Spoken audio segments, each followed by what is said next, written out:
Stars Teresa and Joe Giudice.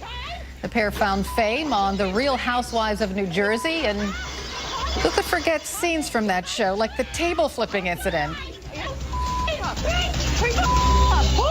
You are f***ing gay 19 times? Okay, but the Giudices, they're expected in court this afternoon on multiple fraud charges. And to discuss all of this, I'm joined by Pate. He's a criminal defense attorney. Welcome back, Page. Good to be here. Do you watch the show? No, I have to say I haven't, but I do know who they are. Lots of people watch the show, though. It's very popular. According to the Giudices, they allegedly exaggerated their income as they applied for loans, and then they allegedly hid their increasing incomes after they filed for bankruptcy. And also, I guess Joseph Giudice was charged with failing to file federal income tax returns for 4 years. These are serious charges. They are serious charges. A lot of people have talked about the punishment they may be facing if they're convicted. The statute says up to 30 years. In reality, though, federal court sentencing guidelines, it's all based on the amount of money. And in this indictment, they're looking at about $5 million in loss. And that means about 4 or 5 years in federal prison. Wow. I mean, he's an Italian citizen, the husband, right. Joe.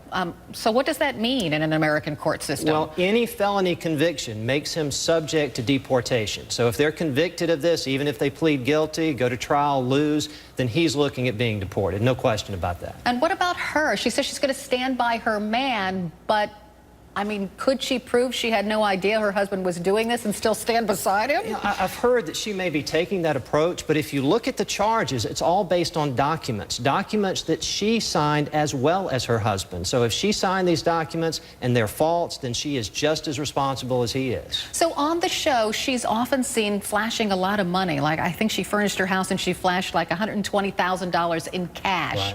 Will that make a difference in the court proceedings? Yeah, absolutely. Because in a case like this, the government is alleging that they used false statements to get all this money, to get the loan money that they were able to then use for expenses, to flash, all of the things that we saw on the show. So I expect if this case goes to trial, the government will likely use some of that footage, say, look, this is how they're spending the money that they got illegally.